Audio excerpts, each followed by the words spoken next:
Hello नमस्कार दोस्तों, स्वागत है आप सबका टेकी पंडित में। आज के वीडियो में हम बात करेंगे central bank of India loan against property या मॉर्गेज लोन के बारे में।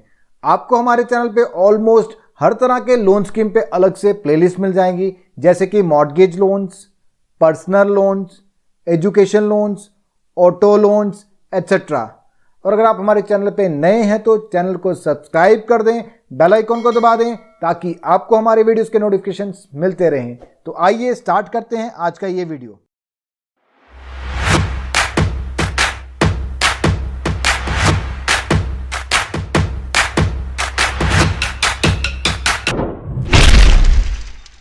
Central bank of India loan against property या मॉर्गेज लोन। तो दोस्तों, इस लोन स्कीम का पर्पस क्या है?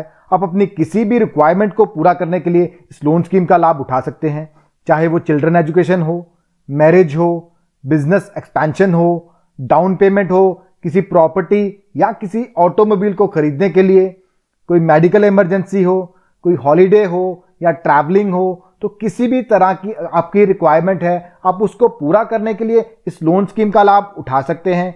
क्योंकि इस लोन स्कीम में किसी तरह का कोई एंड यूज वेरिफिकेशन नहीं किया जाता।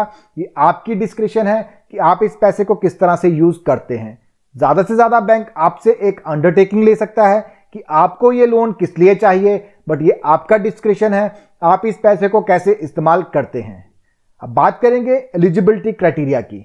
तो कोई भी इंडिविजुअल जिनकी एज मिनिमम 21 ईयर है, मैक्सिमम 70 ईयर्स है, चाहे वो सैलरीड हैं या बिजनेसमैन हैं, कोई भी काम करते हैं with regular source of income and with valid income proof, तो वो लोग इस लोन स्कीम का लाभ उठा सकते हैं।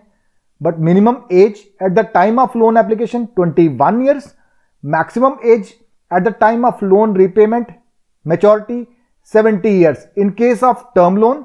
तो टर्म लोन में केस में आपको 70 साल तक टाइम दिया जाएगा लोन रीपेमेंट का।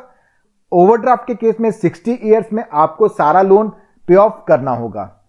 तो ये फर्क है इन दोनों में, टर्म लोन में और ओवरड्राफ्ट में। मे भी आपका क्वेश्चन होगा कि लोन अगेंस्ट प्रॉपर्टी है, हम अपनी प्रॉपर्टी मॉर्गेज कर रहे हैं तो बैंक हमसे इनकम प्रूफ क्यों मांग रहा है? बट इनकम प्रूफ जो है वो मैंडेटरी है, क्योंकि बैंक कभी नहीं चाहेगा कि वो आपकी प्रॉपर्टी को सेल करके अपना पैसा रिकवर करे। तो बैंक को अपनी ईएमआई चाहिए। उस ईएमआई को इंश्योर करने के लिए बैंक ये इंश्योर करता है कि आपके पास कोई रेगुलर सोर्स ऑफ इनकम होना चाहिए, तभी आपको लोन अगेंस्ट प्रॉपर्टी दिया जाएगा। अदरवाइज अगर आपके पास रेगुलर सोर्स ऑफ इनकम नहीं है, आप उसी प्रॉपर्टी से अपनी इनकम जनरेट कर रहे हैं, तो आप लोन अगेंस्ट प्रॉपर्टी रेंटल ले सकते हैं। उस पर हम अलग से वीडियोस बना चुके हैं, आप हमारे चैनल पर जाके वो वाली वीडियोस भी देख सकते हैं। इसके लिए आपको रेगुलर सोर्स ऑफ इनकम चाहिए विद वैलिड इनकम प्रूफ, और मिनिमम ग्रॉस इनकम जो रखी गई है वो 2 लाख आपकी होनी चाहिए, तभी आप इस लोन स्कीम के लिए एलिजिबल हैं। अब बात करेंगे डॉक्यूमेंटेशन। तो डॉक्यूमेंटेशन में सबसे पहले आता है आपका केवाईसी, बोरोवर, और उसके साथ अगर कोई को बोरोवर है तो उनका भी, अगर कोई गारंटर है तो उनका भी, तो सबका केवाईसी लगेगा। केवाईसी में आपका एड्रेस प्रूफ जैसे कि passport, pipe gas connection bill, electricity bill, landline telephone bill, water connection bill या कोई भी valid address proof, ID proof जैसे कि PAN card, voter card, driving licence या कोई भी वैलिड आईडी। के बाद में इनकम प्रूफ जो कि डिपेंड करेगा आपके प्रोफेशन पे। अगर आप सैलरीड हैं तो आपकी जो लास्ट 3 सैलरी स्लिप्स होंगी वही आपका इनकम प्रूफ कंसीडर किया जाएगा। अगर आप नॉन सैलरीड हैं तो आपकी जो आईटीआर्स होंगी लास्ट 3 साल की, वही आपका इनकम प्रूफ कंसीडर किया जाएगा। इसके बाद में लास्ट 6 मंथ की बैंक स्टेटमेंट, सैलरीड के केस में सैलरी अकाउंट की और बिजनेसमैन के केस में बिजनेस अकाउंट की और पर्सनल अकाउंट दोनों की। और फोटोकॉपीज देनी होंगी आपको, प्रॉपर्टी के टाइटल डॉक्यूमेंट्स की फोटोकॉपीज देनी होंगी और अप्रूव्ड प्लान की कॉपीज भी आपको देनी होंगी। और ये डॉक्यूमेंटेशन जो है यूनिवर्सल है। ऑलमोस्ट आप किसी भी बैंक में अगर लैप लेने, लोन अगेंस्ट प्रॉपर्टी लेने जाएंगे तो आपको यही डॉक्यूमेंटेशन देनी होगी और आपको लोन अगेंस्ट प्रॉपर्टी मिल जाएगा।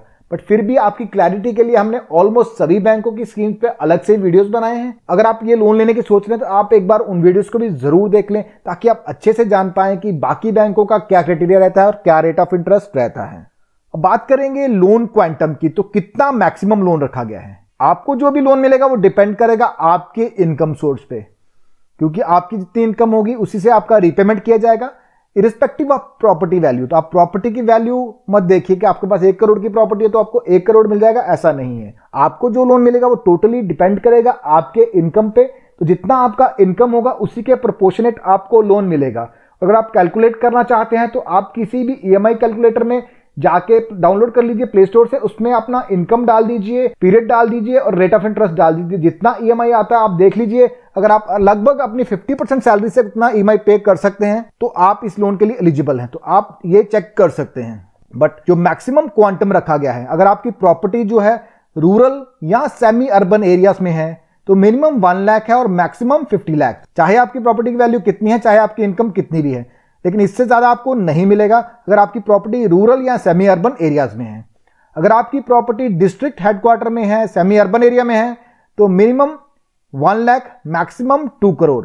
अगर आपकी प्रॉपर्टी जो है वो urban, metro area, semi urban, branches in the state of Goa, तो मिनिमम 1 लाख मैक्सिमम 5 करोड़। तो मैक्सिमम लोन जो आपने देखा जो मेट्रोज वगैरह में तो 5 करोड़ मैक्सिमम है, तो मिनिमम 1 लाख है। बट आपको जो लोन मिलेगा वो टोटली डिपेंड करेगा आपकी इनकम सोर्स पे, रेगुलर इनकम कितनी है, उसके हिसाब से आपका लोन क्वांटम कैलकुलेट होगा और बाद में उसके हिसाब से आपको प्रॉपर्टी देनी होगी उसको मॉर्गेज करने के लिए फॉर द लोन सिक्योरिटी। बात करेंगे रेट ऑफ इंटरेस्ट। अभी के रेट ऑफ इंटरेस्ट जो है वो है 1 ईयर MCLR प्लस 2.50%, जो कि बनता है 9.60%। तो ये अभी के रेट ऑफ इंटरेस्ट जो अभी स्क्रीन पे आप देख रहे हैं, ये अभी के लेटेस्ट रेट्स हैं। तो rates are always subject to change. आप जब भी लोन लें लेटेस्ट रेट जो है बैंक की वेबसाइट से चेक कर लें, या आप हमें भी पूछ सकते हैं नीचे कमेंट बॉक्स में कमेंट करके, क्योंकि मे बी आप ये वीडियो महीने बाद 2 महीने बाद देखेंगे, उस टाइम पे कुछ और रेट्स हो सकते हैं। आप हमसे कमेंट करके कमेंट बॉक्स में पूछ सकते हैं कि प्रेजेंट रेट्स क्या हैं, हम आपको इंस्टेंटली रिप्लाई कर देंगे। बात करेंगे रीपेमेंट पीरियड की, तो मैक्सिमम रीपेमेंट पीरियड जो है सेंट्रल बैंक ऑफ इंडिया का वो 84 मंथ्स। कुछ बैंक्स जो है 12 ईयर्स के लिए भी देते हैं, कुछ बैंक 10 ईयर्स के लिए भी देते हैं। आप एक बार बाकी के वीडियोस भी हमारे देख लें, उनका लिंक आपको ऊपर आई बटन में और नीचे डिस्क्रिप्शन बॉक्स में मिल जाएगा। एक बार उन वीडियोस को भी देख लें, इनमें से जो बेटर स्कीम है वो चूज करें ताकि आपको इस लोन स्कीम का पूरा लाभ मिल सके। इसमें मैक्सिमम पीरियड जो है वो 84 मंथ्स का है, जो कि मेरे हिसाब से थोड़ा कम है as compare to other banks, क्योंकि कुछ बैंक्स जो 10 ईयर्स तक का भी टाइम दे रहे हैं आपको। और इसमें कोई भी हॉलीडे पीरियड या मोराटोरियम पीरियड नहीं रहता है। From the very first month आपकी ईएमआई स्टार्ट हो जाती है। जैसे कि आपको हॉलीडे पीरियड मिलता है एजुकेशन लोन और होम लोन में, इसमें कोई भी हॉलीडे पीरियड आपको नहीं दिया जाएगा।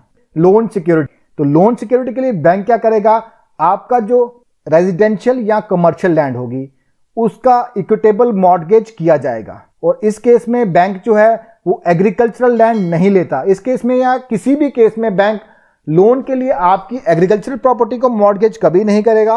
वो हमेशा रेजिडेंशियल और कमर्शियल लैंड को ही मॉर्गेज किया जाता है, और वो भी ऐसी प्रॉपर्टी जो कि इजीली सेलेबल हो, free from all type of इनकम्बरेंसेस। उसमें किसी तरह का किसी का कोई झगड़ा नहीं होना चाहिए, कोई कोर्ट केस पेंडिंग नहीं होना चाहिए, बिल्कुल क्लियर टाइटल होना चाहिए, तभी बैंक आपकी प्रॉपर्टी को मॉर्गेज रखेगा।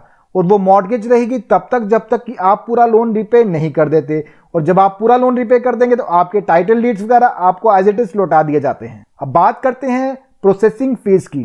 तो टर्म लोन के लिए जो प्रोसेसिंग फीस है 0.5% of the loan amount subject to maximum of 40,000, और ओवरड्राफ्ट के लिए जो फी है 0.5% of the loan amount maximum 20,000। और इसके अलावा अगर कोई स्टैंप ड्यूटी आपकी स्टेट में एप्लीकेबल है तो वो भी आपको देनी पड़ सकती है, क्योंकि स्टैंप ड्यूटी जो स्टेट टू स्टेट वेरी करती है। अगर आपकी स्टेट में एप्लीकेबल है तो आपको देनी पड़ेगी। और आपकी प्रॉपर्टी की जो वैल्यू है वो आप डिसाइड नहीं करेंगे, वो डिसाइड करेगा बैंक का अप्रूव्ड वैल्यूर, और उसके वैल्यूएशन के जो चार्जेस होंगे वो कस्टमर को बेयर करने पड़ेंगे। इसके अलावा लीगल ओपिनियन लिया जाएगा आपकी प्रॉपर्टी का, वो बैंक का पैनल लॉयर करेगा, और उसके भी कुछ चार्जेस होंगे जो कि कस्टमर को ही बेयर करने पड़ेंगे। दोस्तों ये था central bank of India loan against property या मॉर्गेज लोन।